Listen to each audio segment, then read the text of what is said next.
through, got it figured out. I'm what is that?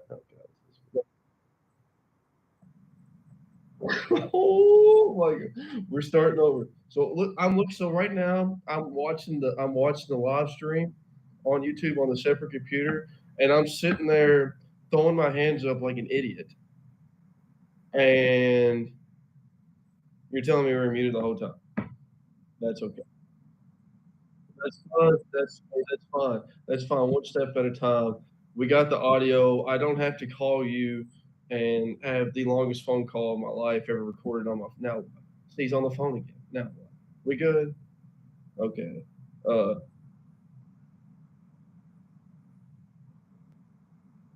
we're going, but I'm still looking at the live stream, and we're in the ugly. I mean, absolutely freaking ugly orange circles. Because I know you did it on purpose for Tennessee. It's fine. I'll let you have a little bit of the glory. But anyways, how you doing, man? Are you excited to be back? I know we were supposed to do Sunday episodes too, but hey, we had to celebrate America this weekend.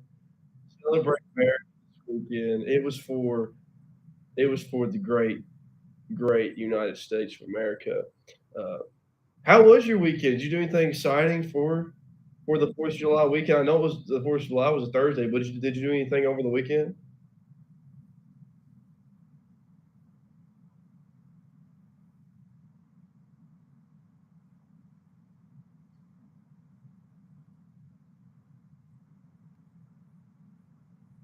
Okay.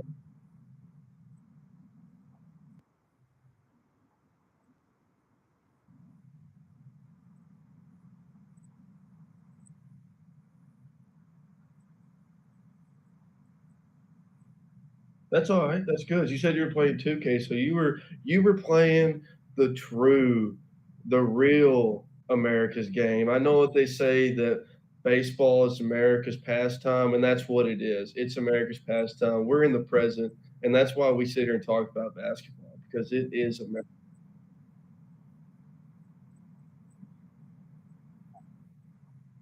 Oh my god! So you're not going through that again, are you, dude? That is twice. See, look, the fans are already probably getting absolutely pissed I off. now they should be able to hear me now. I mean, that's fine. That's fine. Okay. Anyway, so good. What they didn't hear, you said you had a good Fourth of July. That's great. I did. I did as well. Went to the lake, hung out with some people from Murray. So it was a good time. Now, I mean, that's great. So, anyways, let's kind of go over what we're gonna do today. What we're gonna kind of talk about. We've got uh, a couple things we're gonna do. First, we're going to start off kind of recapping and breaking down what happened this past NBA season. So that'll be pretty cool. Just kind of talking about that, some kind of accolades and some kind of like, I guess, awards is what you can say. Like our awards, not like the regular ones, like your MVP, your six man, all that stuff. We have our own categories. We're going to talk, and then after that, we're going to talk a little bit about the new coaching hirings. I think there's a couple big hires, and I'm just going to leave it at one. I think I have the JJ Redick hiring is not even the best one. I've got more that are even better than that. And then we're going to go into like a little bit like a something different. We got Wilkes has some kind of game that we're going to do. We're going to see how that goes. Kind of mix it up a little bit. So that would be about the first half of the show, about the first 30 minutes of the show or so. And then the second half of the show, we're going to talk free agency, what's going on out there. Pretty big stuff going on, pretty cool stuff, little mix ups, big names going different places, and big names that are going back to the same place, or big names that are already there. Teaming up with these new guys coming to their new teams and whatnot, and finally, uh, we're going to do a Q&A at the end. Now, I'll kind of explain the Q&A right now, what we're going to do until we can maybe figure out a live call-in type deal, but we're not going to do that yet. So for our Q&A, uh, so you can direct message us on Instagram your question. Please direct message the Clipboard website, the Instagram or the Clipboard Instagram. The Instagram is underneath Wilkes there on your screen. If you don't know what that is, go ahead and follow, like our new post, share it, send us a question for the question and answer at the end, and you can do that throughout the uh, show. We'd love to hear the questions that you had. That would be kind of a cool way to get you all involved, and then also maybe mix it up a little bit. You guys send us some questions and maybe allow us to get some hot takes in because I know that's what we're here for, and that's what we're good at. Hot takes, good takes. I mean, it's going to be fun. So, Wilkes, you got anything, man, before we kind of dive into what happened this past season? Nah, Pat, I'm just happy that I learned how to unmute myself, man. That's good. That's I feel good. like we're getting a long way here. First, you get a job, new marketing job. Congrats on that again. And now you're learning how to unmute yourself on YouTube. So that's good. We're I'm really, really growing up in front of we're our own really, eyes. we're really getting places in the world. So for the this past season, we have two different categories. How we're going to kind of talk about it. It's going to be first category. First part of it's just going to be the regular season alone, and then the second one's going to be the playoffs. You know, that's two different parts of the year. So first of all, let's go ahead and everybody on the stream, big round of applause, you guys. It's been a long time coming. It has been a long 16 years. The Boston Celtics, NBA champions again, regaining. I mean, that's awesome. Regaining the most titles in NBA history at 18. I mean, the Lakers are crying. Mickey Mouse. Mickey Mouse? No. No, I don't know what you're talking about. We've been grinding. That was arguably one of the best playoff teams, one of the best championship teams ever assembled in the history of the NBA from top to bottom. So, which kind of brings us into we've seen that, and also throughout the year we kind of seen some new teams kind of like, hey, in the regular season and in the postseason. They're like, hey, we're here to play too. I mean, this is our first time kind of being successful in quite a while, and we're here to do it. And they've made some moves this offseason that can get them ready to go for next season. So, just the regular season, the first thing we have, one of the first categories we're going to talk about is the best team, and I know that we both have the same one. I mean, it's obvious. Let's all be seriously. Let's all non-biased. I know I'm a Celtics fan, and you're going to hear a lot about them if you're on this podcast. But let's all just be serious here. The Boston Celtics from day one were the best team in the NBA this year. I mean, they had the top record in the East, the top record in the NBA as a whole. They were, I think, 15 games ahead of the Knicks in the East, and I think they won all of, I think, 6 or 7. Was it between 5 and 7 more games than the Thunder? I think is what it was. Is what the Celtics did. So I mean, something around there, yeah. Dominant. I mean, it was dominant, and it's great to see Jason Tatum and Jaylen Brown finally get that ring they've been working for the past 7 or 8 years. It's been a long time coming, or it ain't been that long, 6 to 8 years. So I guess we can probably both agree that the Celtics were the best team in the regular season, and we'll just say the regular season. We won't say the playoffs because the playoffs kind of you can't really deter who the best team is because I mean you can if you're going to say whoever wins the championship is technically the best team, but I mean that's just that's boring. It's not fun. So we're both the same there. Now our next category that we have is our underperforming team. Wilkes, I've been talking for a while. I'll let you lead this one off. Underperformers. Yeah, I really wanted to not put the Suns just because they were an obvious answer.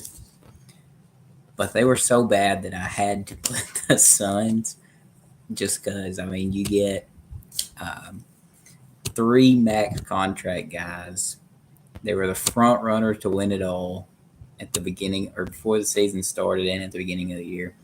And they ended up getting swept in the first round after they never really found their footing in the regular season anyway. So They were my pick. I also put the Warriors too, though, just because. I mean, you have that dynasty. You still have Steph. You still have Clay. You still have Draymond. You added Pods, my boy Brandon Podziemski. Uh, you added Trace Jackson Davis, who gave them very valuable minutes, played very good. Kaminga took a huge step up, and you still can't even make it into the actual playoff series. So, Right. A play-in team. I think they were yeah, the 10th seed, so they were really they yeah. were. I mean, they had a lot of injuries, but Yeah. I mean, still, there's no excuse really. Just you can't let that dynasty die whenever you get three good players that are not supposed to be your good players. So Right. I hear you. I hear you. That's it is kind of sad, and I mean we're seeing it now, and we'll kind of even get into it a little bit more when the free agency talks. That team is dismantling. And I'll just go ahead. I had a notification on Bleacher Report not too long ago. I'll just go ahead and get this on everybody's brain. Steve Kerr announced that the only person on the Warriors team right now that is non-negotiable will not even have a chance of even seeing a different team. They're not even going to listen to any offers of Steph Curry. So they could continue to even more dismantle. So Draymond could be next, man. Yeah, my underperforming team of the year, I had the Suns as one of them. I agree. You hit the points there, man. You had Beal, Booker, Durant. I mean, come on. I mean, you got to do something. I mean, that's a team right there. The Suns, they weren't just like they weren't just like a team that got bounced early. That's a category for later. Bounced early in the playoffs. They're a team that wasn't even in the top half of the 10 teams. If you count the play in, they weren't even in the top half of the 10 teams that made the playoffs or the play-in playoff mixture. They were sixth. That's kind of pathetic. But another one that I had, and I think it started from when they fired their head coach, and that's the Bucks, man. They should never have fired Adrian Griffin. I yeah, don't know why they fired Adrian Griffin when they did at the time. They were 31-13 when they fired him. And then you go out and nothing against Doc Rivers. He won the Celtics championship in 08. Nothing against him. But since then, since 2008, what kind of playoff success at the end of the day has Doc Rivers had? What kind of team? I mean, he's put together teams. He's put together that Clippers teams that made a couple runs. I think the farthest they got was the Western Conference Finals one year, maybe. They I maybe think made they it. made it to the conference finals. Right. They made it that far, but they hired Doc Rivers. They hired Doc Rivers in Milwaukee to say, "Hey, we're winning a championship with this team we have this year," and then you come in and you get bounced the first round. I mean, to a new playoff team with the Pacers, right? Am I right? Yeah, the Pacers. You get bounced by a young. Don't get me wrong. Siakam has been to the playoffs before. Siakam has been to the playoffs with the Raptors, and he's won a ring with the Raptors. But that, I mean, other than that, who else has that experience? So they get bounced out first round against the Pacers. So my underperforming teams, Suns and the Bucks, especially going out. Gavin Nolan just put it best in the chat. He said winning has something against Doc Rivers, and Then he has something I against that. agree. Doc Rivers just can't find it, man. He can't find it. But I hear you. And they're saying adding Damian Lillard, going out and adding Damian Lillard. I mean, they traded Drew Holiday. Thank God they did, because he's in the better green now. And guess what he did? He won another championship. So, anyways, all right. Next team, surprise team.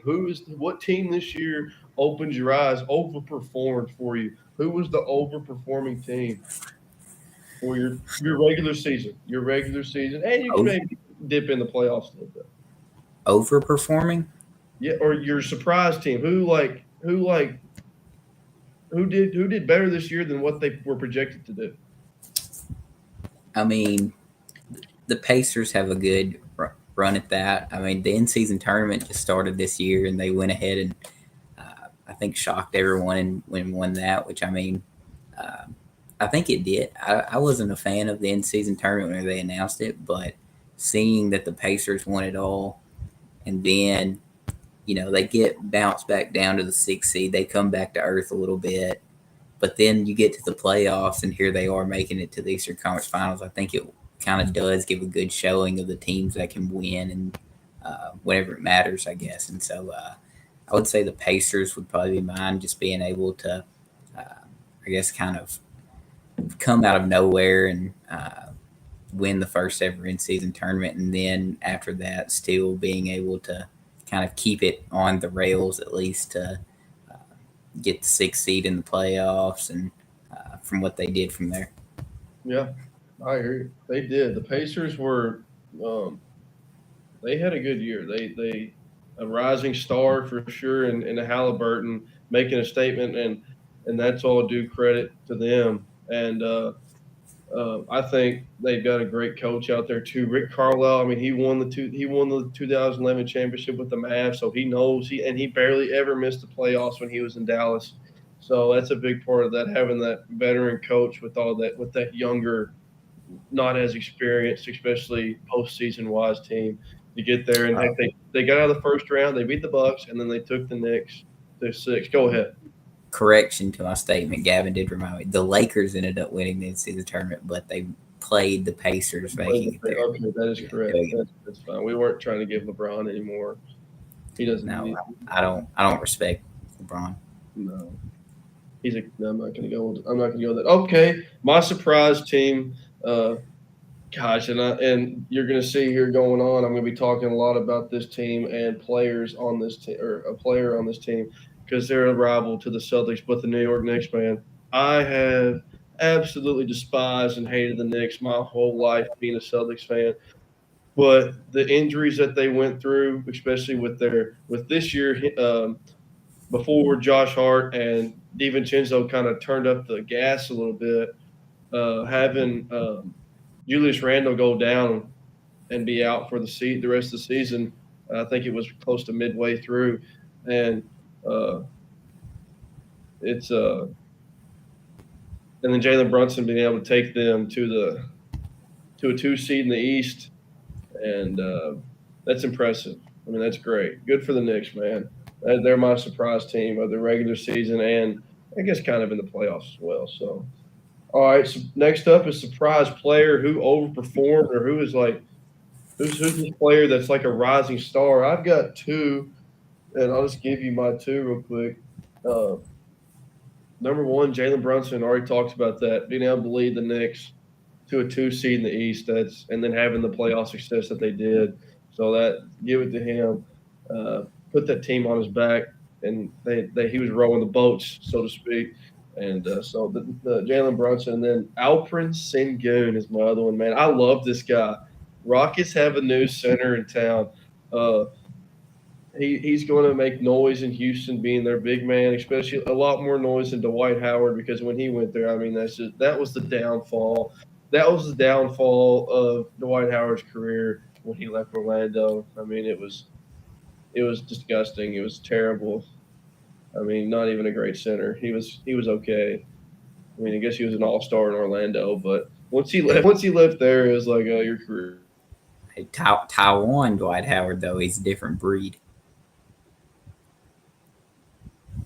They don't make them like him. Oh, where'd Pat go? We lost him. We lost my co-host. What in the heck? What'd you just do, man? Well, right. I'm going to give it a second here. I think whoops, crashed for a second. Okay. Are you back? There we go. Or did I crash? I think you crashed. Yeah, because I'm looking at the live stream now, and it says I crashed, but you fell off my screen, and I was still on air. But anyways, that's fine. Hey, Cobb says, dude, I swear I'm going to throw. Anyways, I don't know. Hobbs had to jinx us. He said the quality improved, and then next thing we know, he disappeared, man. That's okay. I'm keeping them on their toes, making sure people are sticking around. But yeah, so who you got your Alperen Sengun, baby Jokic. He's had triple doubles this year. He is one of the rising stars. He's a dog, and you can't teach dog. You're gonna hear me say that forever. You can't teach dog. Surprise player. Who you got? I also had two. My first one kind of goes along with my surprise team. I put Halliburton. Um, he wasn't really on my radar to begin the year, but he had a very good regular season. Kind of dipped in the playoffs a little bit, but he got back on track towards the end. So he was my first one. My second one, I have to give a shout out to my boy Devin Vassell on the Spurs, top 50 player in the NBA. Oh, Absolute bucket getter. oh, yep. One of the best. That's our next episode right there. We're gonna name 50 other people that's better than Devin Vassell. You can't. The episode will never come out because it's physically impossible. He's one of the best 3-and-D players in the NBA. He's amazing playmaking, amazing shooting. He can clamp you up on the perimeter. Him playing with Wemby and Castle next year is going to be insane. I mean, they're just got a very great trio. And yeah, I mean, he surprised me the most because, I mean, I was always a fan, but I know a lot of people kind of doubted on him. And I mean, he was basically a 20-point per game scorer this year. First option sometimes on those teams, just depending on the games Wemby had. So I agree. it's all fine. I do like Vassell. I didn't really watch him or didn't get to see much of him when he was at Florida State, but once he came to the Popovich effect really hit him, and he's turned into a really good player. So I do like that pick. That's awesome. So I don't remember if I said this or not, but okay. I'll go over that here in a second. Finish the regular season part up. Lived up to the hype player. Like who the past this is the next category. Who the past couple years or since they've been into the league have they been said they're supposed to be like the next best dude, maybe not one of the next faces of the NBA. And I've got mine is Luka. He did. He finally this year lived up to what he was supposed to be. I think he's he's crybaby. I think he cries too much. And that I used to like Luka before this year, and I still like him, but I don't like him as much anymore because he complains a lot.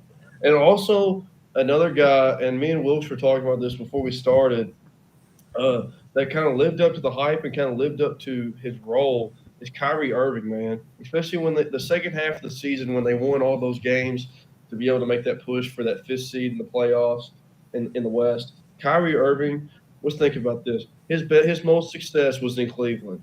In Cleveland is when he had his most success, when he was the number 2 guy behind LeBron. LeBron was Batman, Kyrie was Robin, Jordan, Pippen, whatever you want to call it.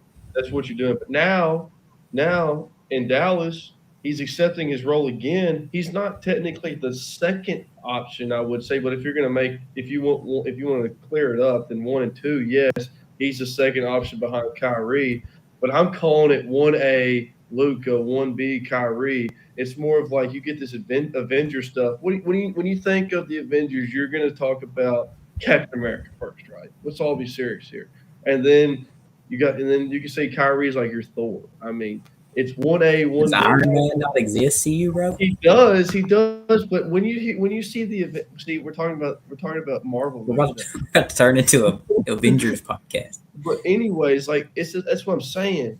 That's what I'm saying. He's now been able to accept his role that hey, when it's time to really like start feeding somebody, like saying take over the game, they're probably going to go to Luka first.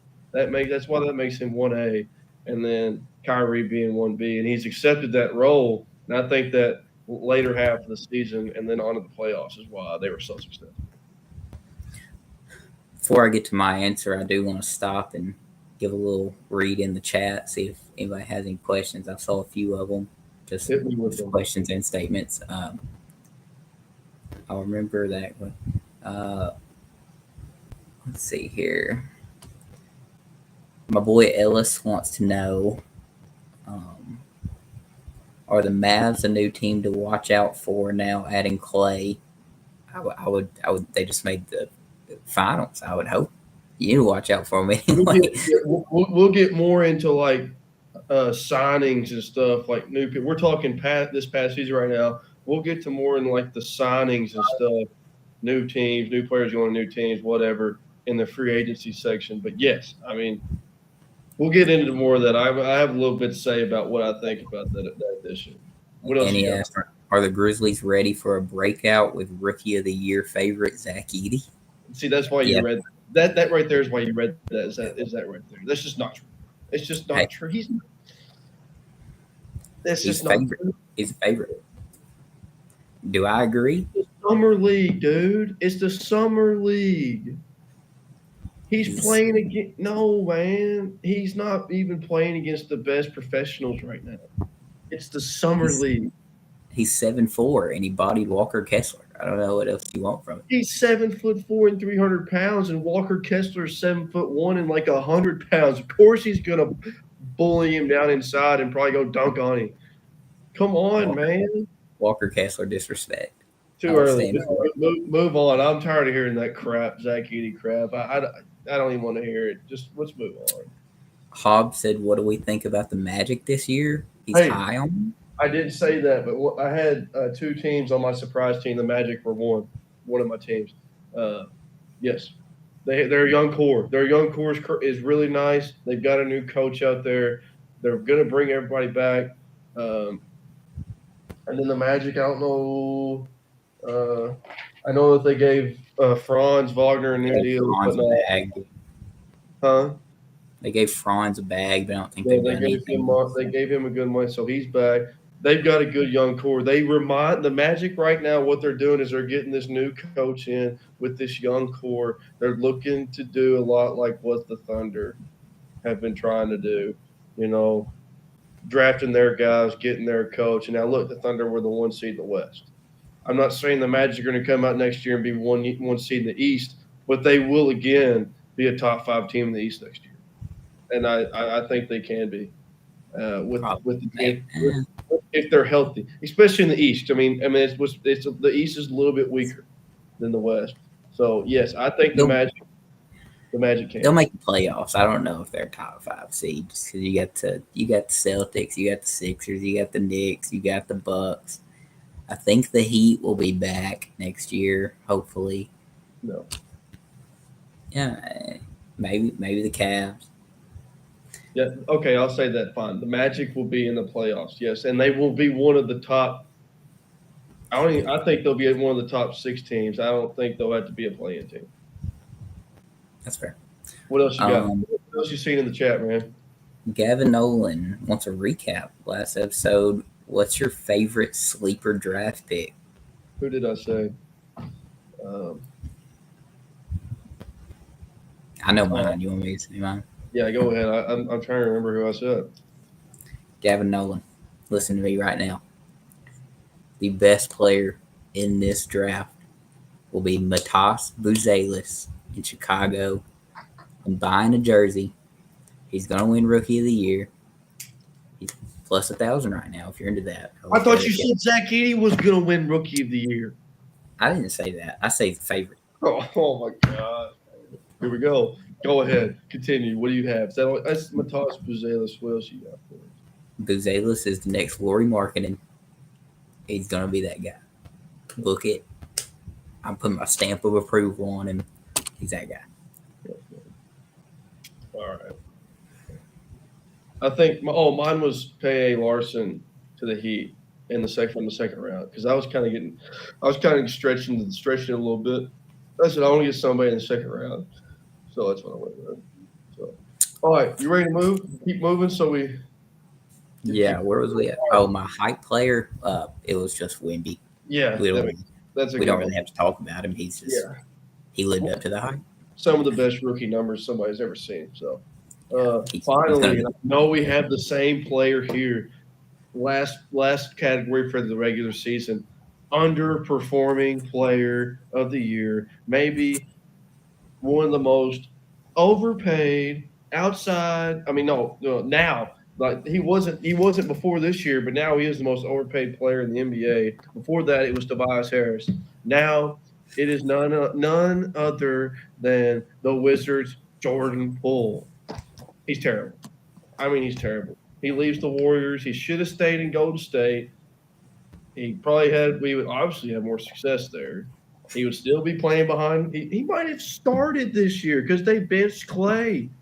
And the Wizards want to give him that big contract, and at the end of the day, they benched him as well. You're giving this dude a contract. People are saying he's going to come in and average 24, 25 a game. No, she averaged 17.4 points a game. You know what his field goal percentage was? 40%. That's awful. I mean, that's terrible. You're paying that dude $25 million a year to give you 17 points a game on 40% shooting. He's shooting it. Ain't no doubt about that. Like I said last week, you might be a shooter. You might be a shot taker, but you might not be a shot maker. Jordan Poole right now, that's what he looks like. Underperforming player, overpaid player. Tobias Harris, you're off the leash now. You're no longer the most overpaid player. Who's yours? I also put Jordan Poole, but I'm not gonna. He got benched by the Wizards. That's why I put it, because any player that gets benched by the Wizards deserves all the hatred they can get, probably. But he did turn around at the end of the season. He was putting up big numbers, getting his shot percentages back up. I would hate to have seen his field goal percentage before the end of the season. He was probably shooting around 350, if I had to guess. So,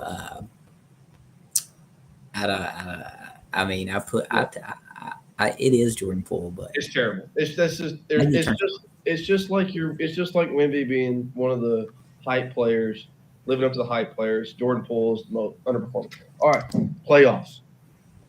Best player. Let's be serious here. We both say it. I think we both say it. Luka Doncic, best player in the playoffs. So, everybody knows what he's done. Everybody knows what he's done. Triple doubles, putting up 30 a game. I mean, led the 5-seed Mavericks to the finals. Going through, who'd they go through? They went through the Clippers with PG and Kawhi and Harden, and then they went through the Thunder with that young core at the 1 seed, winning, I think, almost or a little over 60 games. And then they beat the T-Wolves. The Mavs and T-Wolves were two of the hottest teams in the NBA at that point. So they beat them out. And then they went on to the finals. And, I mean, and then the finals experience outside of Kyrie, the Mavericks hadn't had any. The Celtics have players that have been to the finals plenty of times before they met their match. So Luka Doncic, best player in the playoffs. All right, biggest run. Who had the biggest run in the playoffs? Go ahead. Well, to tie in with that, I put the Mavs. I mean, they were five? They were 5 seed, right? 5 seed in the West. Yep. A lot of people had them losing to the Clippers first round. They took care of them, and then they're like, oh, they got to play the 1 seed Thunder now. You don't want to play Shea, wax them, and here comes the T-Wolves in, just beat the Nuggets, looked unstoppable against the Suns, beat them in 5. I mean, it was just and I mean, they kept it semi-close with the Celtics. It wasn't like they got murdered every game. There was a few of them. No, there was a couple games that was bad. Hey, they beat us. The game that they won, they leveled us. I mean, I was like, Yeah. oh, I was like, that's kind of. I was like, well, we just want to win. We want to win in Boston, but I mean, still, it's kind of embarrassing. That I think we're gonna be by 30. Probably. I think that. Yeah. Anyways, that's fine. So yeah, I like that. Mine was the T-Wolves' biggest run. I also had the Mavs wrote down.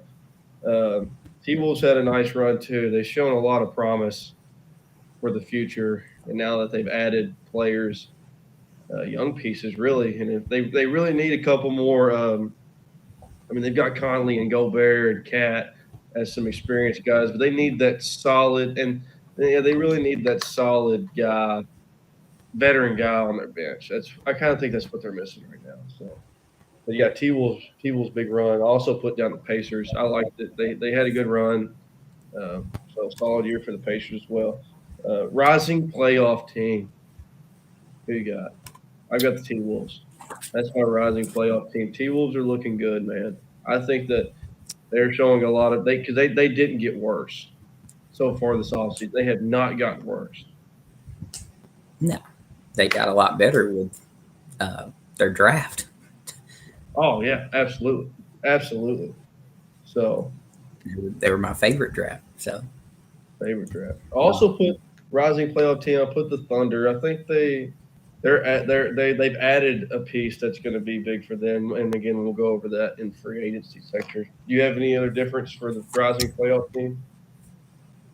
yeah, I put okay. Let me preface this. I put the Pelicans, and I just think it's cause I know the West is stacked, but they added Dejounte. Don't be yeah, no, Zion, you can't be basing that off what's happened in the offseason. This is what happened last season. yeah, they made it out of the play, and nobody thought they would. Who they have to beat? The They Kings? had to beat the Kings. And Nobody thought who? they beat the Kings. The Lakers. No, they lost to the They Lakers, didn't they? lost to the Lakers. They lost. They had to beat the Kings. Yeah, the Kings are good. Oh, easy. They are now. They were no, the Kings were no. They were saying the Kings were going to win that Pelicans game. I remember it. They're like the Kings are probably going to win the Pelicans, beat the Pelicans, get that 8 seed. But no, they're basing that solely off of they had a decent. I think they had a good series in the first round last year. The Yeah, Kings but if are you not go winning. through their roster, they're not going to get worse. Well, I agree, but you're saying the Pelicans are a rising playoff team. Yeah, you have Zion, who still hasn't got to his potential yet, and he's absolute Never, mutt whenever he's playing. never will. And then you say I can't go into the offseason, but they just added DeJounte Murray, who's I going to agree. I agree. improve them. I agree. And then CJ is still their third guy. You get a good shooter as your third guy. He may do a Brandon, little while. Brandon Ingram. Brandon Ingram probably gonna be gone. I'm gonna be honest, Yeah, and it's probably better for them if he is. that's But probably true. you get Herb Jones. You still got Trey Murphy. You got my boy Zeke Najee that I said I'm high on. He's gonna be a stud at the center. I'm just saying, or not Zeke Najee. I don't Zeke get Najee, I don't not get Zeke Najee. you said Zeke that. Najee. I was like, I was gonna let it go because I mean, I was gonna let it go, but okay, well, all right, okay, I'll let you have it, Pelicans. I guess I could. Okay, all right, early exit. I have the Suns, and I've already went on my rampage about them as underperforming team, and then regular season was just terrible, and then they come into the playoffs and they get swept. Like it's just embarrassing. Like you're Kevin Durant, Devin Booker, and Bradley Beal, and you got swept in the first round of the playoffs. So I'm just going to leave that at that. So you have a different answer? Put the Nuggets, just because I mean they were the heavy favorites to come out of the West. As soon as they made it past the Lakers, they essentially had a wide open road if you looked at it, and they just couldn't beat the T Wolves. I mean, they won the finals the year before. They had a very good chance at repeating. Everyone thought, and they couldn't make it to the conference finals. So, it's just kind of a disappointment. Yeah, I hear you. I agree. It was kind of an exit. I was kind of sad for him, but I was also kind of excited to see a new team in the two new teams in the Western Conference Finals, Mavs and T Wolves. That was kind of cool. I think if the Nuggets would have beat the T Wolves and the Mavs would not have been in the finals. I think it would have been the Nuggets again. So it was kind of cool to see a couple new teams. So finally, for the playoffs, the last chance team. What team this year was? This might have been their last chance to make a big run for the playoffs. I've got two. I say the Lakers is one because let's all be serious here. Nobody wants to sign in LA. Nobody does.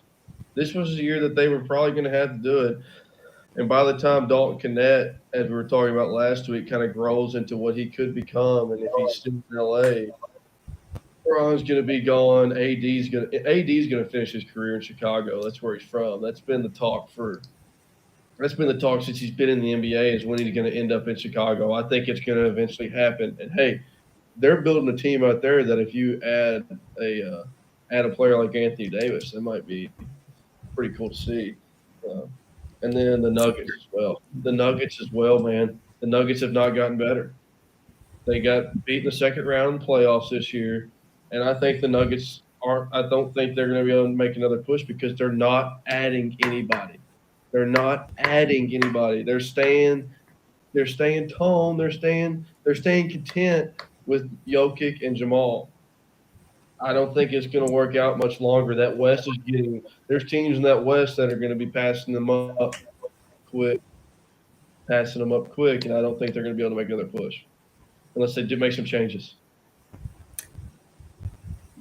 Don't mess up a good thing, Pat. Don't mess up a good thing.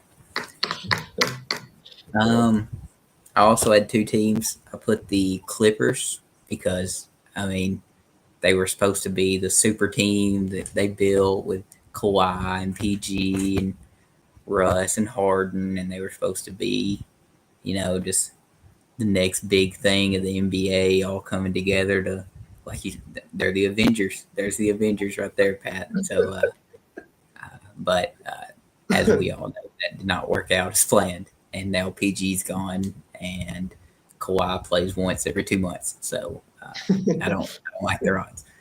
And my second team was the Bucks. Giannis realistically could carry a team by himself to the finals, but Not I anymore. don't. It's so hard to make it out of the East at this moment. Not even because the Celtics are just that good, but because the Sixers are getting better and the Knicks are getting better. Pacers And are only getting better. Pacers are only going to get better. The Magic are only going to get better. The rising, yeah. And then they're just kind of stagnant at this point. So I don't know. Yeah, I hear you. Oh, sorry. Go ahead. I was going to say there's been a few questions in the chat if we Yeah, I was want. about to say, hit those up. All right. Let's see here. Who has a bigger impact on fringe contender in the West? DeRozan on the Kings or DeJounte on the Pelicans? See, we're about to disagree here. I don't think we are because I'm going to go with the Kings. Oh, you are? You are going with the Kings here. Okay. You'll see, and whenever we get to talking about that DeRozan signing, how high I am on them for next year. I think that's the move that's going to push them into the upper echelon of teams in the West. I think they're going to be a dominant force. I agree. They upgraded. They upgraded at that wing spot from Harrison Barnes. Hey, Harrison Barnes is a great player, dude. He's had a lot of success, and he's great success.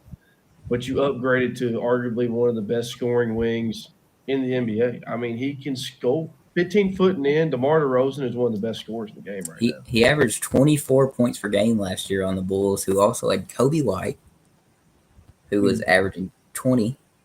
Mm-hmm. Vooch was probably averaging 18. I would say Vooch was getting his. Mm-hmm. They had a lot better role.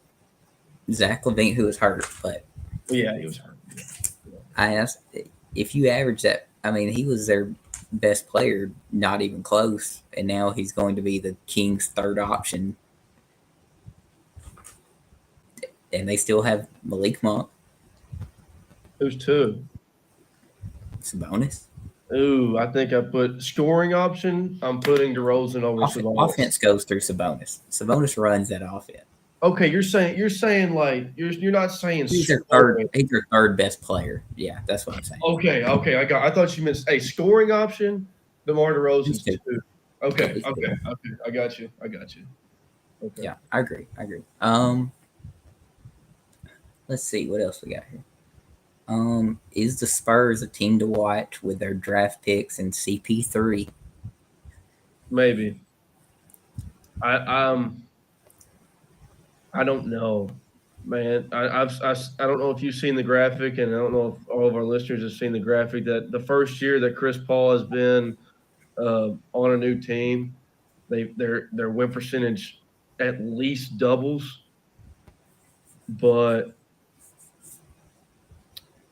I think the Spurs make the play in. tournament. The West is just so stacked. I don't know if they can. I think the Spurs make the play in, but they don't make it to the top 8. I mean, They're 10. They're 10 at best. they have a very good team. It's just I think they still need to. They don't have that. They're Get better. they're still young, and don't get me wrong, they've got the best coach in the league, but they're still young, and like you're saying, they've got good players. They just don't have enough star power. They've got Wemby. Wemby's their only star power right now. Top 50 player Devin Vassell. Okay, and I'll maybe add Vassell as a start. Not a really, really, really, really good player, but Chris Paul, he's still a star in the NBA, but I mean, I don't think that he gets them over the hump to where they're going to be competing in a 7-game series. If Chris Paul changed his name, he would be a backup point guard for most teams in the NBA. I agree. At this point in his career, which I don't think is going to move the needle that much, but they also got my boy Castle, dog. Young though, man, he's young. That's where I'm at. They're all Right. young. They're all young. They got Harrison Barnes too. That is good. It was a good pickup. That's why I'm saying play-in. If they win a game in the play-in as the 9 or 10 to go make a push for that 8 seed, they won't get it. I just can't see them getting in that top 8 to go play a 7-game series. I can't see it. All right, what else? What other questions you got? Thanks for the questions, everybody. It's great. Thank you. What you got? No one said Jeremy Sochan had glue stuck to his hands and never passed a Wemby CP3 answer. I'm a Jeremy Sochan hater, so I agree.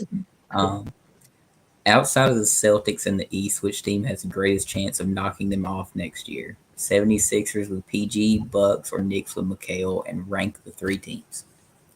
Rank 3 teams. Who has the best chance? Who has the best chance of knocking us off? The Knicks. And I'll tell you why. First of all, they were already the 2 seed this year, and then they're bringing OG back, and heck, man, they might. OG's not a bad dude on the boards. They could honestly, with Hartenstein leaving, they could keep Randall and move him to the 5. They can do it. But anyways, and if Josh Hart and DiVincenzo are going to come back and play like they did, and then Brunson being able to be the dog that he is, that team right there scares me. The Knicks really scare me because they match because they're going to be able to match up with us on the perimeter. Defensively, they're going to be able to guard us because, I mean, we're a perimeter-oriented team. And if they're going to move – I mean, Randall's going to be a defensive liability on the perimeter, but he's probably going to be guarding like Al Horford. So, I mean, he's got to get a hand in his face. That's all he's got to do. Man. OG's going to be able to guard Tatum. Josh Hart's going to be able to guard Brown and whatever. And so the Knicks – I think the Knicks, between those teams, I've got 1A, 1B, and then 3. 1B being the Sixers. And I'm going to go into that just because we got to see how it plays out. The Sixers they're like juggernauts right now, dude. They went out and signed whatever dude they could to try to match up with this and try to match up with the Celtics in the East, man. Like, they're signing bigs, they're signing guards, they're signing wing players, they're signing a new star. I mean, Sixers being 1B if you want to rank them. So 1B or 2 if you don't want a 1B. And then finally, who was the other team? The Bucks. Nah, the Bucks aren't even a top 3 seed in the East. Or the Bucks aren't even I'll take that back. The Bucks aren't even a top 4 seed in the East. I think I would agree on the rankings. I think the Knicks have the best chance just of how deep they are. And then, I mean, playoff Tibbs is a madman. He'll run whoever's playing the best out there for 46 minutes a game if he gives them the best shot. Then Brunson's just that guy. I think the Sixers. I'll get into the PG signing here in a minute. I don't think it moves the needle for them enough to where I would say they're like a favorite. But I mean, obviously, adding Paul George isn't going to hurt your team by any means. So I think they definitely secure the 2 spot. And then the Bucks just aren't doing enough for me at the moment. They got to add Yeah, some dude, they're not even a change. top. They're not even a top 4 seed in the East, and I'm going to say they're not even a top 5 seed in the East. Just depends on how healthy they can stay, I guess. I mean, they don't really have outside of. I mean, you outside of Giannis and Dame, you have Bobby Portis. Chris Middleton is old now, but I mean, he still gets buckets, I guess. But I don't know. They're They've got running dry. they've got Doc Rivers. That's all. I'm just going to leave it at that. All right, I think we had like one more. Keep Well, going. I like. We've got no. They're flowing in now, but I'll let you read them. I don't know where you are. assuming a healthy Jaw and Grizzlies season, which playoff team from last year gets knocked out of the West to make room for them? Are we talking? Are we talking the top 8 that get to play in a Yeah, a 7-game series, or are we adding the play-in teams? Just the We'll top do the 8. top 8. Yeah. Who gets knocked out?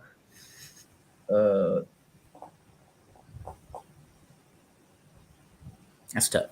I'm gonna say the Suns. I think. I don't know. I mean, the Suns have to bounce. I think the Pelicans still make it. I'm So gonna I think they're say. getting good. I say it's going to be between these 3 teams: Suns, Lakers, Clippers. Oh, I forgot about the Clippers. Yeah, the Clippers definitely ain't making it.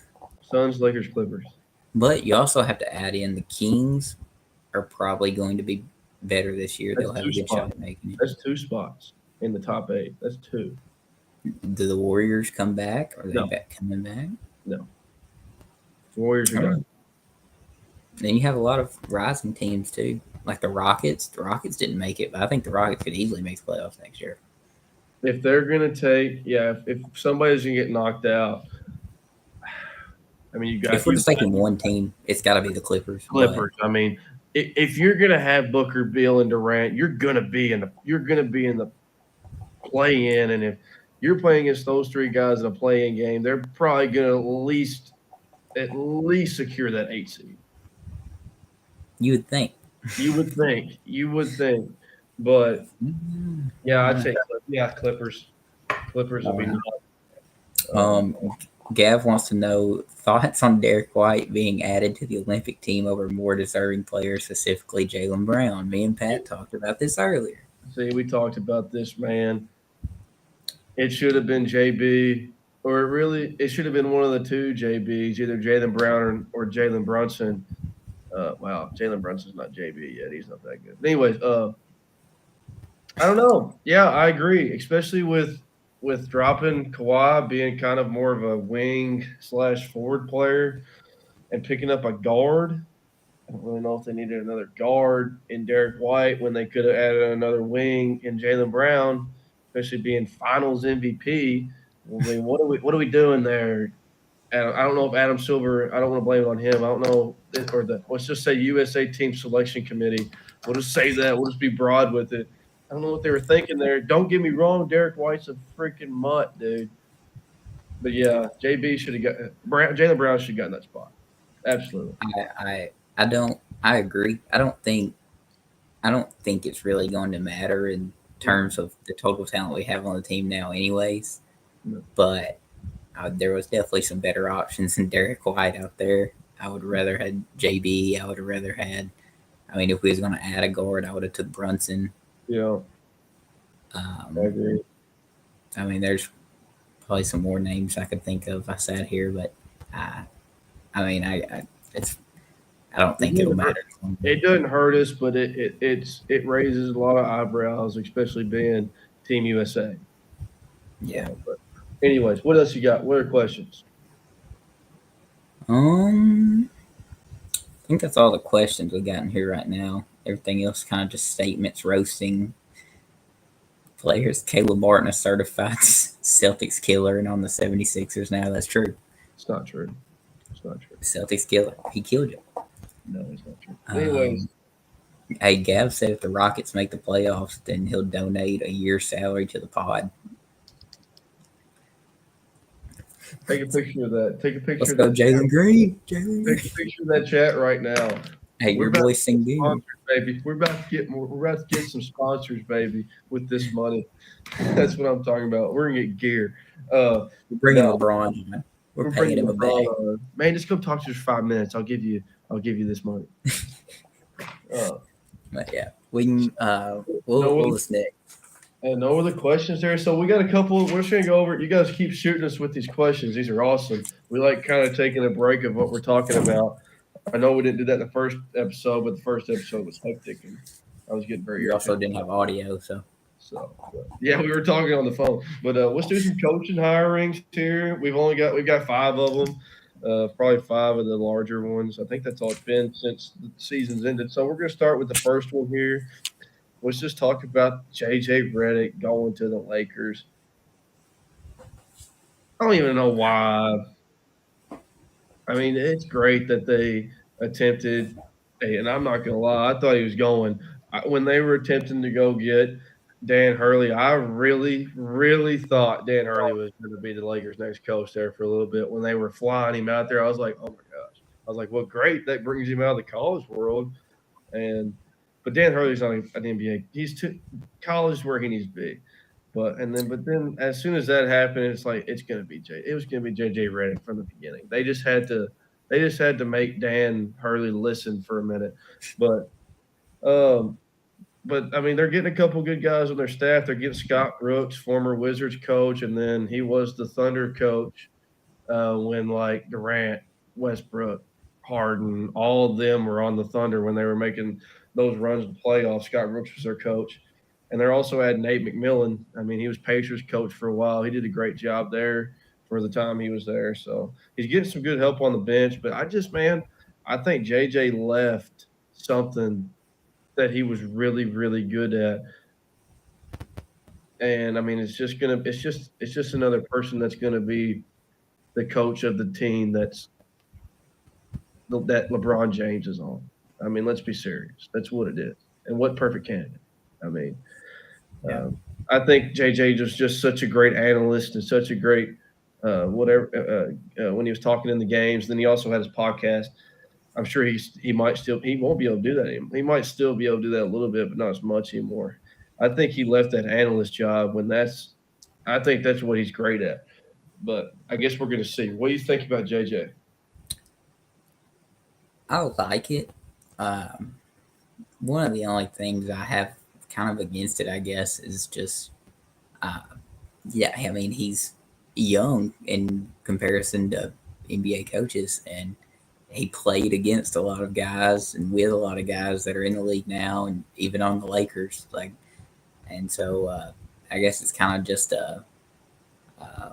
not a question of leadership or anything, because I think he's been a veteran on some good teams. I know he's probably a good leader, but just being able to kind of tell these guys that are not that much younger than him, kind of coach them and have them listen at the same time is going to be, I guess, kind of an interesting thing. But they are professionals. Yeah. And I'm more so concerned about LeBron. No offense to LeBron, that's my GOAT, but he doesn't do well with his coaches anyways. And so having it be someone that he played against for probably 10, 15 years, and had a podcast with him on the side, it's just kind of an interesting dynamic of, I don't know who's really going to be running that team when things matter. So. I hear you. I agree. You got to think about it. Yeah, he's a young coach, but heck, and I mean, Joe Mazzulla, he's young, dude. He's only like 37, 38 years old. But I think the dynamic there is that he really was never a professional basketball player. And Joe Mazzulla had to work his butt off to get to where he is now. So as far as the coaching world goes, I'm not saying JJ didn't work his butt off when he was playing, because he did. I mean, one of the best shooters the NBA's ever seen. But it's just a different respect thing, different dynamics. So next is JB Bickerstaff at the Pistons. And we're going to go, when we get to the free agency, the Pistons are somebody we're going to bring up. I mean, the Pistons they're adding some players. They're adding some solid guys. It's a good way to put it. They're adding people to maybe take the pressure off Cade, especially the scoring pressure off Cade. And JB, I mean, they look a lot like a lot like what the Cavs did when JB was there. I mean, you got your stud. You've got stud Donovan Mitchell at the Cavs and stud Cade Cunningham at the Pistons. Then you got your number two guy at the Cavs is Garland, and your number two guy now, we're going to have to say Tobias Harris, even though we were talking bad about him earlier. No. I would Jay Ivy's got the nod or Tobias Harris. Jay Ivy's coming up the gauntlet. I'll give you that. And they've got Ron Holland now. but but anyways, and then you have that defensive rebounding minded inside presence center with Mobley at the Cavs or Jared Allen at the Cavs, and then Duran at the Pistons. And JB Bickerstaff took that team to a top 5 team in the East, and he's successful. He's been successful with really. Let's be honest here. He was successful with the Cavs with really only one true superstar. He had another star in Darius Garland, but true studs and true superstars just one with Donovan Mitchell. So I think the Pistons aren't going to make the playoffs. Let's be serious. Not happening, but they're going to win more games with Bickerstaff. They're going to win more games. I mean, you're talking about a previous Grizzlies head coach, so I'm not going to disrespect him too much. But he joined a scary situation. I'll just put it like that. Oh yeah. Going from the Cavs with some very good players and promising players to the Pistons, who gave Cade a bag, and then besides Cade, their offseason moves have been adding Tobias Harris and Tim Hardaway Jr. I hope he succeeds, but I wish he needs some good luck on his side for sure. I hear you. So yeah, we're gonna speed this up a little bit. I know we've been going for a while, but it's just so fun. We're having good. I love these questions. I like this more than waiting to the end. We'll also have more questions and answers at the very end too. So keep sending stuff in. And again, if you want to go ahead and send us one, and we're going to want to be able to see it at the end, you can put it in the chat, but you can also send it to us via Instagram just in case we don't scroll up far enough and miss it. But anyways, next is Charles Lee to the Hornets. Great hire. I think that's a great hire, dude. He's had some. I'm not even going to start that he was the Celtics assistant. Let me just go ahead and say that right now. He was a Mike Budenholzer assistant at the Bucks when they won a championship, and now he comes to Boston. He's like the Drew Holiday of coaching. Boston, and with the championship under Joe Mazzulla, now he gets to go to the Hornets. He's also going into. I think Charles Lee being his first head coaching job. I think Charles Lee is going into a very potentially promising and very fun organization with the Hornets because of how young they are. They're young. With Charles Lee being able to do that, he's going to be able to build those players to what they need to be and how they're going to be. It's going to be his team almost to say. So I like the hire. Great hire with Charles Lee. I hate to see him leave the Celtics bench, but we'll find somebody to replace him. Always happy for assistant coaches to be able to move up to get to the head coaching position. What do you think about him? This was my favorite hire of the offseason. I have no Celtics bias, so you can't hold that against me. But I didn't really know a lot about this guy, obviously, because Celtics assistant, and I can't say I keep up with assistant coaches too often. But the more I read about him, the more I liked him for the Hornets, I guess, in a way. Like, I don't think he would be a great coach anywhere, but I think on the Hornets he's going to do a good job. From what I've read, he's a huge players coach. He's very uplifting. He's kind of more of a, I guess, encourager than he is like trying to teach them everything about basketball. He's, if they're I saw one dude say he was having a bad day at practice. I forgot who it was, but he was having a bad day at practice, and instead of like getting on to him and telling him what he needed to do, he kind of just Went over there and joked with him a little bit, told him that everybody has these bad days, and kind of just try to get his spirits up. And so I feel like that's something that a young team like the Hornets needs. You've got Brandon Miller, you're getting LaMelo back, you got Miles Bridges.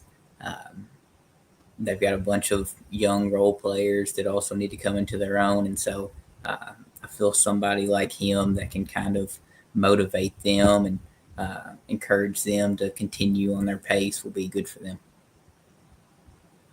Cool deal. Yeah, I like that.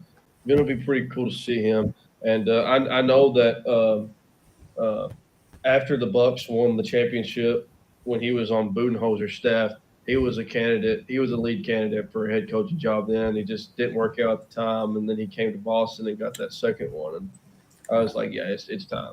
It was time. All right, the final two hires. One other thing. After the Celtics won the finals, they had like a 3-week turnaround before 4-week turnaround before the draft and summer league starts. And I mean, most coaches, they just give their assistant coach the keys to coach summer league, but he's out there coaching them right now, coaching them in the summer league. And so I respect that, getting to know all your players and all your rookies. I think that's what a first-year head coach, not even just a first year in his career head coach, should do. I think that's a first year at an organization, what a person should do. So, all right, the final two are they've already been head coaches before, and they're, in my opinion, right now, are two head coaches that should not be at the teams that they are right now. Kenny Atkinson getting hired to the Cavs, Mike Budenholzer get hired to the Suns. Two coaches that should not be coaching these two teams right now, because Mike Budenholzer should still be the head coach of the Milwaukee Bucks, and Kenny Atkinson should still be the head coach of the Brooklyn Nets. Taking Mike Budenholzer wins a championship in Milwaukee, and not a year later he's getting kicked out the door. Like, what are you doing? Like, that's crazy. Why are you doing that? Mike Budenholzer, he's got Popovich blood. He's a former Popovich assistant coach for I don't even know how many years, and he's been a head coach for I don't know how many years. And after one season, they win a championship, and then I think one season later they're firing him when they're still contending for a championship the year that they fired him. And then Kenny Atkinson taking that D'Angelo Russell Brooklyn Nets team to the playoffs. Yeah. He took him there. He took them there that year, and then they fired him. Two coaches right there. Glad they got new head coaching opportunities, but they should not be in the position that they are, because they should still be coaching they should still be head coaching the teams that they were previously head coaching, with Budenholzer at the Bucks and Atkinson at the Nets. The Nets might be a completely different program if Kenny Atkinson was still there. Now they're just following the Pistons train. I say now they're striving for the number one pick, so they're going for Cooper Flag. Oh man. Yeah, I don't really have much about them. I mean, they failed. They're both on. I mean, they're both on good teams. I think they'll do good. Budenholzer, I mean, it's a tough situation to go into where you only have 3 players and the rest of your team just absolutely sucks. But if there's one guy to get the job done, it's probably him. So Mike Budenholzer knows how to do it. So, all right. Do you want to do? Let's talk. I had there's a comment on the Instagram, this kind of from Gavin Nolan from earlier today when I made the post. He said, "Let's talk the exhibition USA Canada tonight." So let's do it, man. Let's just real quick. You don't have to be crazy. Who you got, USA or Canada tonight? I mean, is that a question, Pat? Roll USA. I believe red, white, and blue. I will say Durant is out tonight, but I mean, like we said earlier, that won't matter. We've got star power. But hey, Canada's better than what? Canada's got some studs too. Dylan Brooks. I was say that was the first person I was going to name. Shea. I mean, but seriously, they've got Shea and Jamal. I mean, they're going to be tough to beat. Yeah, they're a good team. But it's America. It's America. It's always America. We got to win tonight. It's going to be great. I'm still mad. Hey, I love Steve Kerr. Steve Kerr is one of the most successful head coaches in NBA history, but Greg Popovich should be that USA coach. He got screwed. He was supposed to be the head coach of Team USA in 2020, but then COVID happened, and then they should have let Pop do it in 2024, but they gave Steve Kerr. That's fine. That's fine. But my question is, why the heck do they have Ty Lue on the coaching staff? I don't know what they're doing there. But anyways, any questions in the chat? Yes. Which sophomore player makes a big step this season? I need to look at that draft. I don't want to say Wemby. That's boring. 23 NBA draft. Give me. I got a sleeper for you. Okay. I think with Clay being gone, having a year to kind of learn under Steph, give me my boy Pods to really step it up this year for the Warriors. I think he's going to be kind of in that Clay role. He's learned under Steve Kerr also. That never hurts anyone. So I think he takes a big jump. Yeah. I like that one. I like that pick a lot. I'm scrolling through here right now. He also said, is Trae Young still cornerstone of the Hawks now that DeJounte is gone? Yes, sadly. I mean, at this point, they can't. Yeah, at this point, they can't trade him. But yeah. My sophomore player that's going to make a big jump. I like.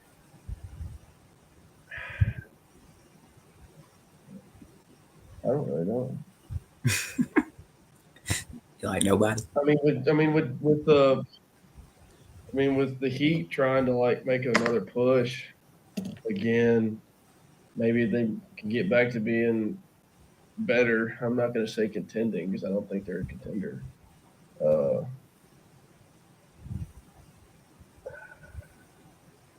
don't know.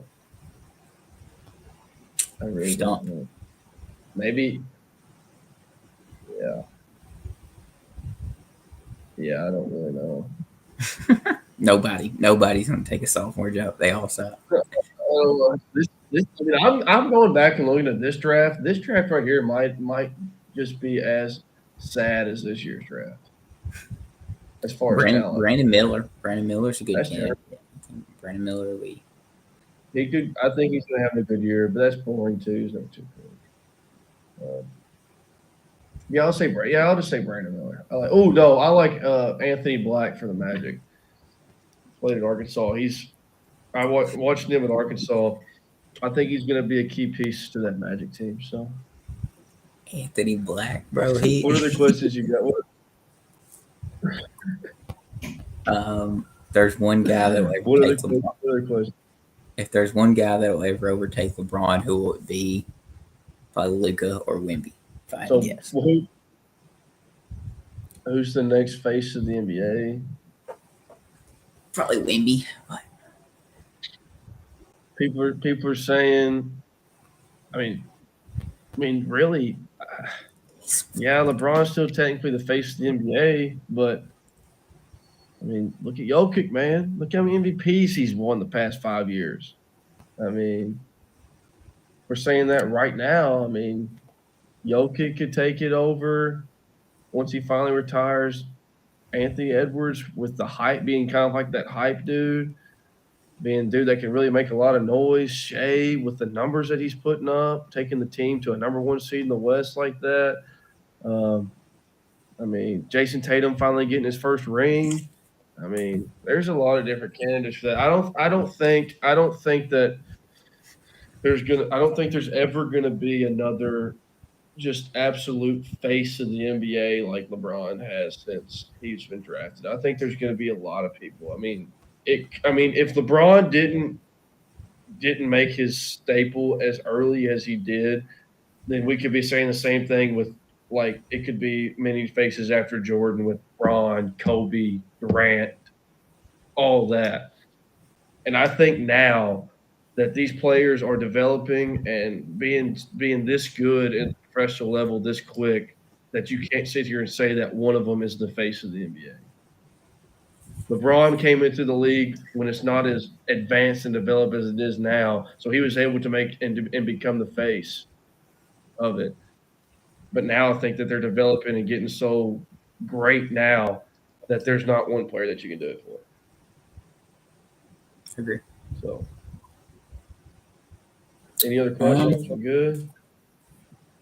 No, there ain't any on there. Do you want to do free agency or my game? We're already at an hour Let's and do the 20 minutes. game. Let's have some. Hey, that's fine. The people are staying on. That's fine. I don't even know how many people are watching. That's great. We're good. Hour and 20 in. This game's not going to be, what, 5 minutes, 10 minutes? 5 maybe? minutes. Free Make quick. agency shouldn't be 20. Free agency will be like 30. 30 We've already minutes, talked about a and lot of then- guys, so I don't think it'll take that long. Yeah. All right. So, and then the questions. So let's do your game. Explain your game for us, man. What do you got for me? You said that some like crazy stuff might start getting said here. Oh, and real quick, just make sure you keep sending in questions to us so we can have those answered either at the end of different segments or at the very end of the Q&A. Go ahead. What's the game? All right, Pat. I know you're a big Celtics fan. Absolutely. Basically, I'm gonna give you your player is Kristaps Porzingis. Celtics great. I'm gonna give you some players, and you tell me,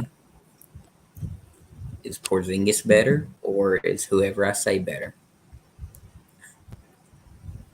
Do I have to have a reasoning or can I just say it?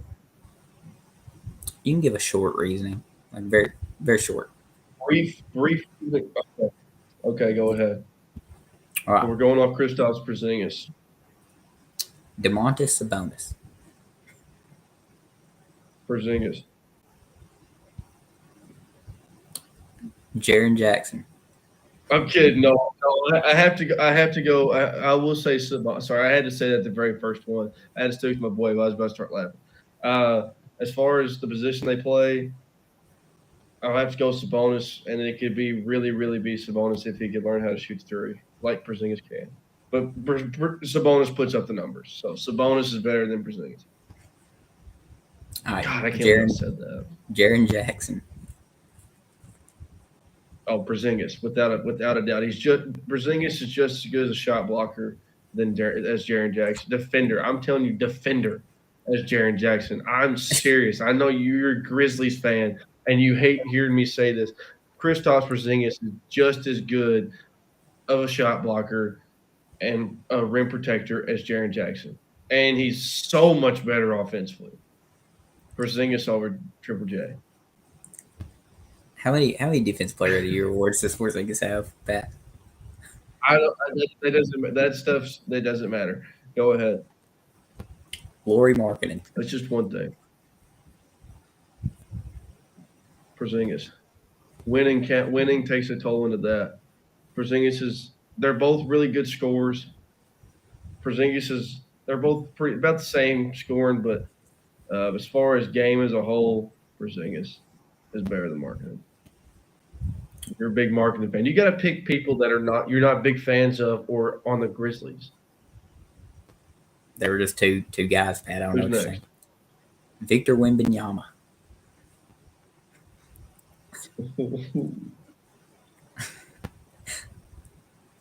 Right now, Pat, who do you want? Who do I want on the Celtics? No, who's a better player right Or now? who?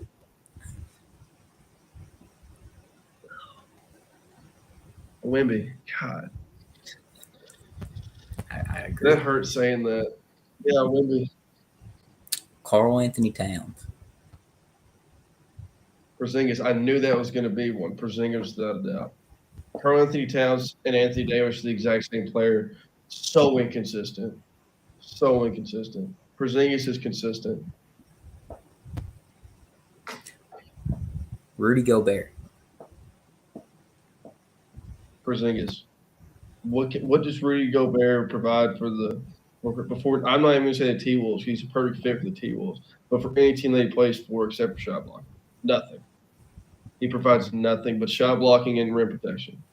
Two big The only, things, but Porzingis, Porzingis can defend the rim and block shots at just as good as anybody and can score from 35 foot and in. I mean, he can shoot 5 or 6 feet behind the line. Next. most defensive player of the year awards in history, but I guess that's fine too. Yeah.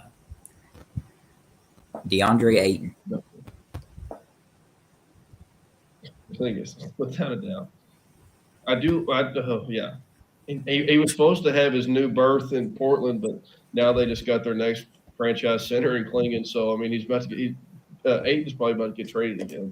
He's a good player, though. Bam Adebayo.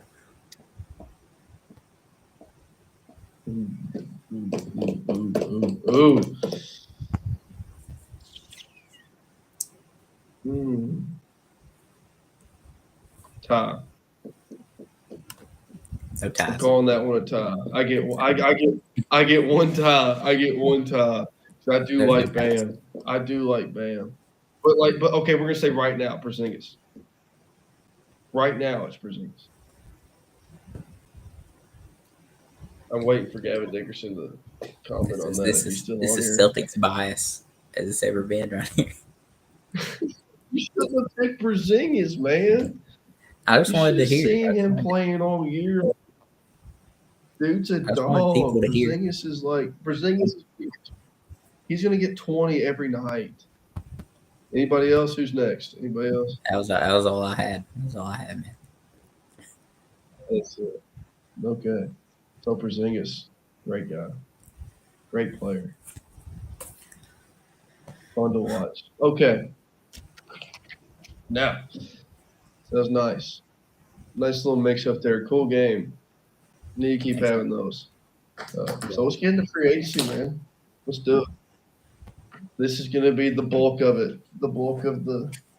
I don't know. Those other things took a while. But free agency. Let's lead off. Lead off with the 76ers, man.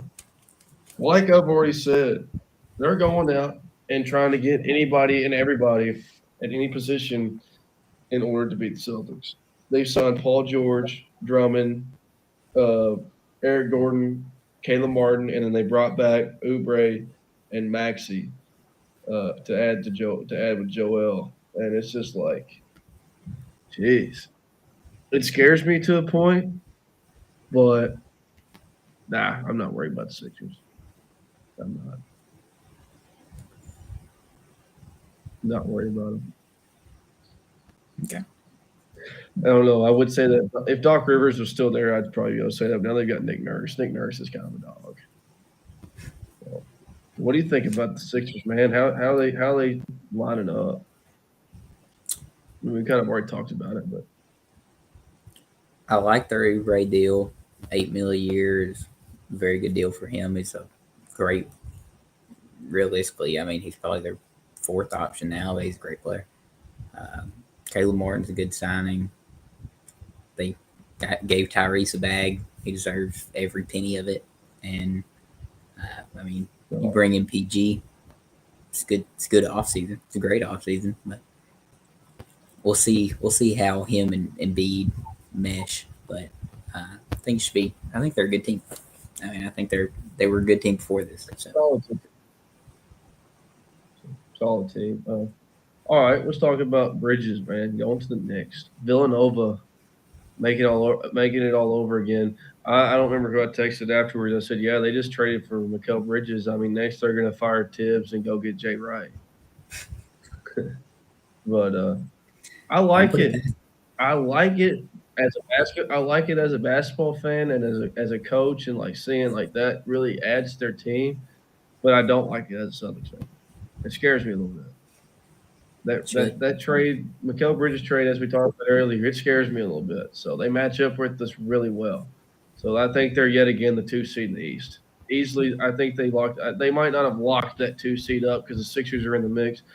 But that 2 seed is theirs to have if they want it. I agree. So, you got anything else? I think it was a I mean, they gave up a lot of picks for him, but if you're the Knicks, you're in win now mode with the roster you have. And uh, I didn't know it was possible to get more Villanova players, but they found a way. So uh, team chemistry all Well, time yeah, high. and that's the thing with yeah, that's true. That's true. And with Bridges, he's kind of getting to back to where he's successful too, not having to be that number one dude. Mikal Bridges is not that. He's not a number one guy. So No, when he was in Phoenix, he had Booker, and I think Chris Paul was there at the time too. So he was two or three on the list as he was getting better. So I yeah, agree. Mikal Bridges, the Knicks. That's huge. That's huge for them. And then being able to sign back OG is really nice for them as well. They're going to be able to run that very spaced out type of offense with Brunson at the one, DiVincenzo at the two, DiVincenzo or Hart at the two, whichever one you're going to start. Bridges, OG, and right now I guess Randall, but I'm going to say he's probably going to get traded or Mitchell Robinson. So, Really. um, all right, you were hyping this team up uh, earlier quite a bit. Let's talk DeJounte going to the Pelicans, getting out of Atlanta. Great for him, dude. Glad he's out of there. It had to have been I him bet or he Trey, and I think him going to a new place. I think him going to a new place would be better for him. So DeJounte going there, dude. Like I'll let you talk about him since you were talking about him earlier. I mean, yeah, I think it's a perfect fit for him, really. I mean, they needed another guard to kind of be able to take the ball out of CJ McCollum's hands. I think DeJounte is a lot better at being an actual point guard. I think he showcased that in the game where Trey Young was out, where he can actually run the offense. Um, you have Zion down low. I don't know if they're going to keep Brandon Ingram or not, but if they do, then he has good mid range scoring. He can drive. You still have CJ out there to um, hit your deep shots, hit threes, being able to facilitate a little bit from the two guard, and um, I think they're completing their team. They need. I mean, they've got good depth with Trey Murphy and Herb Jones, and they had a few. Uh, I mean, they're almost a complete team. I would say they need to find probably one more guy to kind of fill a role, and I think they'll be set. So Yeah, I like it. I think being able to move CJ to that two spot like he was in Portland. I know he's a little bit smaller for a two guard, but still kind of him being a little bit more off ball, not having to run the point and stuff would be good for him. So yeah, great pickup for the Pelicans. Great pickup there. So I think their next step is to get a new coach. I'm not a big Willie Green fan, but anyways, we won't get into that. Uh, so what do you got? What do you got to say Clay about Clay Thompson. Thompson? I was about to say Clay Thompson to the Mavs, dude. Don't sleep on him. Don't sleep on him. I think Clay Thompson is still he's not Warriors Clay Thompson anymore, but I still think he's very capable of being one of the better shooters in the league. And I think he's coming into a team and he's coming into a place, an organization and like a program that he's going to fit right in with. I think we might have talked about this a little bit last week. I mean, their main goal is two-man games with either Luca and Kyrie handling the ball, and then Gafford and Lively and Kleba, sorry, uh, player like that setting up a ball screen, coming off that ball screen, going to work and trying to go and score, and it just opens it up so much more for Luca and Kyrie. They're still going to have to respect Luca coming downhill off those screens, either to his 15-footer or all the way to the rim. They're still going to have to respect him on that, and that's still going to draw the defense in. But as soon as you draw the defense out, what you got? You got that whoop little kick out right there. There Luca's kicking out to Klay Thompson and not Derek Jones Jr. Like That's that's true. that's scary, dude. That's scary. I think if they would have had him this year, I think they would have had a bigger chance of beating Celtics in the finals. Next year, I think they're going to be I think they're supposed to be, and I think they're very capable of being, as long as Luka and Kyrie are able to mesh like they did later half the season on in the playoffs, like they did this year, going on into next year. I think they will. They're a top 3 seed in the West, and they should. I think the Mavericks should be the favorites in the West now. They should be to come out of the West. But man, I was sleeping on them T Wolves. I can't sleep on the T Wolves, and then the Thunder getting that experience under their belt, man. Uh, so, yeah, I think Clay is a big pickup for the Mavericks, dude. That just expands their offense, and Clay's a good defender too. That just expands on both ends of the floor for that team so well when they were already so successful. I think Clay at this point in his career might not be as good as you're kind of hyping him up to be, but I do think it's a good signing for him. Just him being able to sit out at the perimeter, have Luca and Kyrie both being able to drive and facilitate is going to, I mean, he's going to be wide open more times than he probably ever was in Golden State. So I think that'll help him a lot as well, kind of get back to where he was at one point. And so I think it's good. I do think I wrote down in my notes. I said it's good value, even though he's just a household name, Tim Hardaway Jr. at this point. So Oh wow! Oh wow! What do you mean, bro? That's Clay Thompson. I'm telling you, don't sleep on him. he's washed now. I His mean, I numbers are going wish to go back up. He is not washed. He's not we'll see. We'll see. washed. His numbers are going to be back up this year. I'm serious. I think they are. But yeah, good pickup for the Mavs. Good pickup for the Mavs. All right, let's go to DeMar DeRozan, man. I love it. Like I said earlier, DeMar DeRozan coming to the Kings. That adds. I mean, you're upgrading from Harrison Barnes to DeMar DeRozan to be your guy on the wing, your 3 spot, your wing slash forward slash really he can play some guard too. Combination score, being your second best scorer on the team. He's going to go get you 20. Fox is going to go get you 20. Sabonis is going to go get you 18 and 20. Great pickup. They needed that. But they're still missing that. They need somebody. They need somebody at the star level. I mean, Fox kind of showed it a little bit this year. They need a dude that's like a superstar type player or an upwards of player, not like I mean Kevin Herter, good player, but he's not. He's just a shooter. They need somebody that can shoot, but also be able to do other things. I think. But no, great start, DeMar DeRozan. Good sign for the Kings. I know you got a lot on it, so you go ahead. Yeah, I mean, one of my main things is Harrison Barnes averaged close to 15 points per game last year in that offense, and now you replace him with DeMar DeRozan. I think that's a. I think he'll have plenty of room to excel, to put it lightly. One thing I wanted to say though is DeMar DeRozan averaged more points than Paul George did last year on arguably a more, I guess, congested offense of players that were also going to shoot the ball. Paul George played with Terrence Mann half the season, and James Harden was the only 2 guys, and DeMar DeRozan had a lot better players on the offense to shoot and take pressure off of him helped as well. But I found it interesting that PG got almost like 45 million a year or something like that, 50 mil a year. Yeah. And DeMar DeRozan is signed for. It's 53. I say DeMar DeRozan signed for 23 million a year, so less than half. Great steal. I mean, amazing value. Kings got a steal.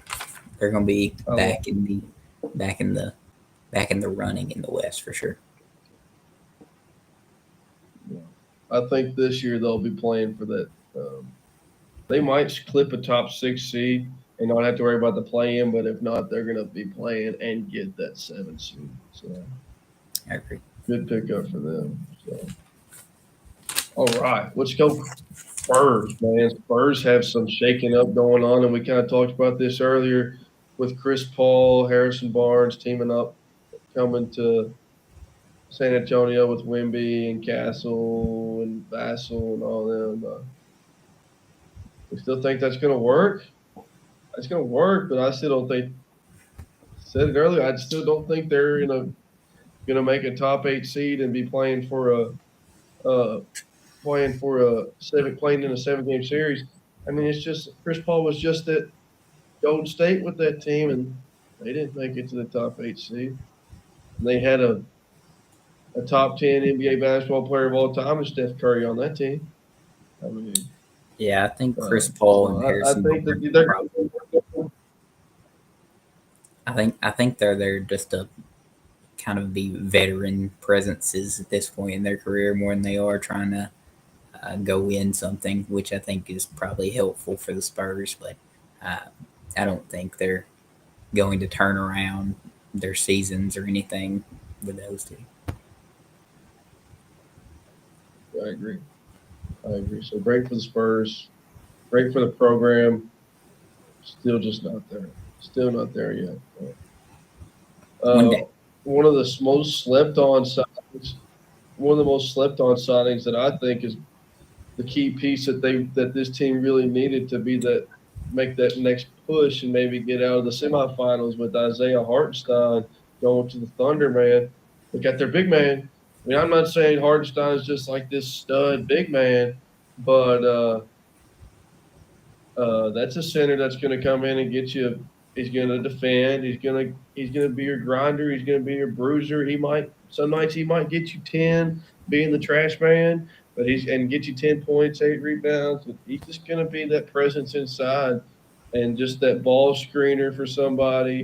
And he's going to be that role player that's going to be great for the Thunder. That's what they were missing last year, and that's going to also be able to move Chet to his more comfortable position at the 4, being able to stretch the floor a little bit more than being the league man. So, you got anything on the Hartenstein?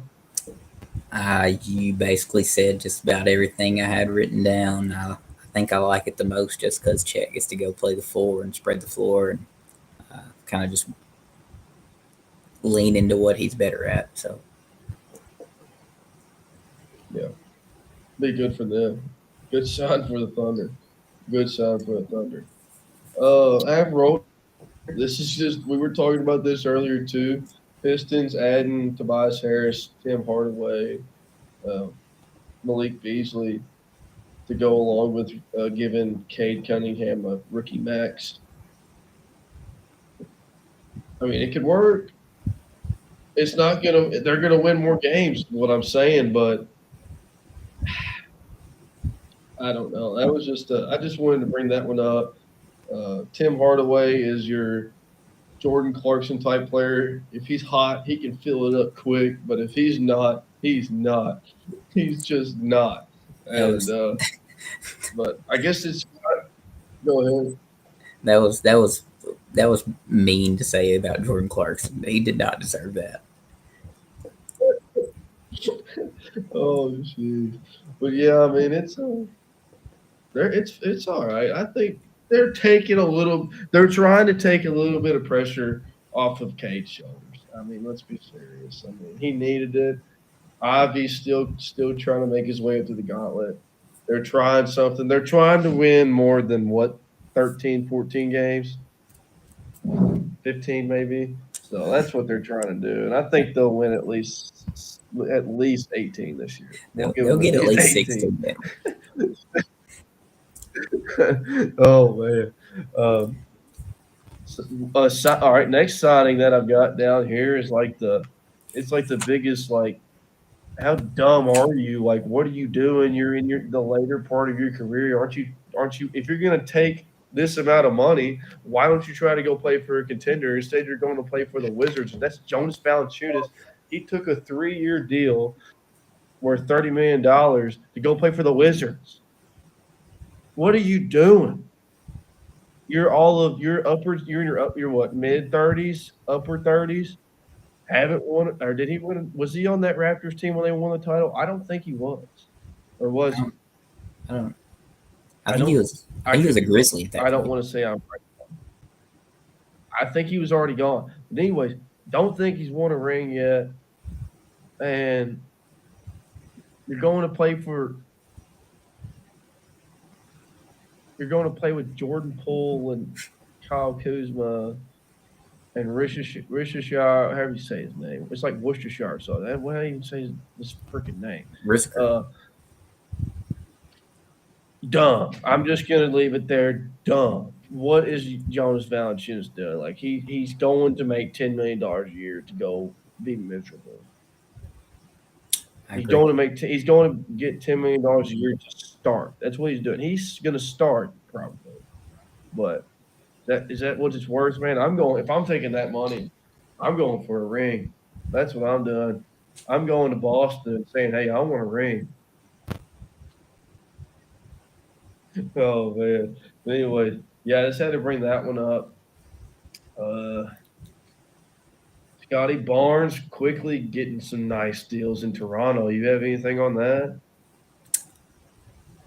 They got some Um, nice deals. they're worth it. Scotty's definitely worth it. Scotty's a dog. I love Scotty's game. He's probably one of my favorite young players in the league. I mean, the Raptors had to pay someone, so I guess it's fine to keep him around at least.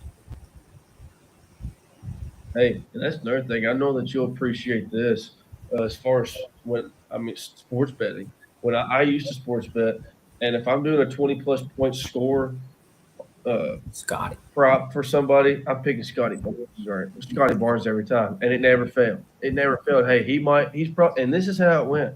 He would get about 14, 15 points in the first half. You're like, oh yeah, this is gonna hit. We're looking good here. And then he doesn't get the 20 points till the end of the game, but he does. But now, if we're talking about sports betting on Scotty Barnes, if you're going over under and you see a 21 and a half or like a 22 and a half over under for Scotty Barnes, you better stay away from that. You better stay away from that because those are scary numbers to be betting on for Scotty Barnes. He's going to give you It's like exactly 20, that 20 no more. that 20 plus is going to happen. That 20 points is going to happen. But you get to that over under at 21 and a half or 22 and a half, you are playing with fire. I agree. It's a scary thing. Um, so what other free agency do you want to talk about, man? Signings, trades, whatever. Signing trades, whatever. What do you got? What do you want to talk about? Um, I don't have anything else in my notes. I think we covered everything I wrote down. Cool deal. I mean, We've been on here, yeah. what, I guess the hour? Warriors kind of replaced. Yeah. No. Yeah. Just about. Uh, Buddy Hield going to the Warriors. That's just another one that I had replacement. Had to bring another shooter in to replace Clay. They did that. So then Tatum and White both getting bags. The Celtics are now paying two players over $300 million. So that's going to be I did. I a lot of wrote money. down the Celtics are single handedly driving the U.S. to their negative trillions in GDP. So They might be, man. They might be. So, I guess what we can do now. I'm not sure how many people are watching at this point, but right now it's kind of the last part, of the Q&A. If there's any other questions you all have, we'll kind of we're sitting at 108 minutes, so almost an hour and 50. Once it hits the 110 minutes past part, we're probably going to call it. So we'll give y'all a couple minutes. Type in any questions that you have in the chat. Um, and then I know that the stream is a couple seconds behind. The live stream on YouTube is a couple seconds behind what we're saying, so we'll give it a few minutes here. I'm actually going to turn up the live stream on my other computer so I know what's been said so far. And if there's any other questions for whoever's watching, then we'll uh, call it quits for the night. So So I don't think there was any more Yeah. questions, and Great. I don't think we missed any that I've seen. So I think we might be good to go. No, I don't believe so. So there, we got one more minute until it hits the 110 mark. So we'll give it till then, just in case anybody listening has any final things. But while that's going on, for any final questions, we'll just wrap it up. So cool deal, guys. Appreciate it. Again, appreciate the subscribers on the YouTube. It's great. As far it's kind of going to be played by word, played by ear of when our next one's going to be. Me and Wilkes, we've been talking about only doing one a week on Wednesdays, or we might do one a week and might move that to once a week on Sundays. I don't know yet until it kind of ramps up a little bit more. But I think we're planning on having one this Sunday because that'll give a full weekend for the summer league. And there's just we kind of just want to talk some summer league, and we might come up with some other topics, and then we might have some more. Send us some questions, and it could be anything basketball based. It don't just have to be about the NBA. I honestly kind of want to start dipping in a little bit to college basketball as well. We can now if we want to.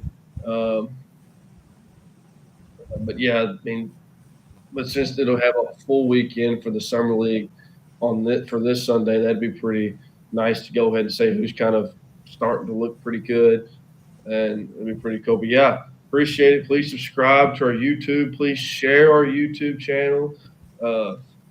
Let your people know. Let your buddies, let your friends, let your moms, let your dads, let your family, all your family. Let us know.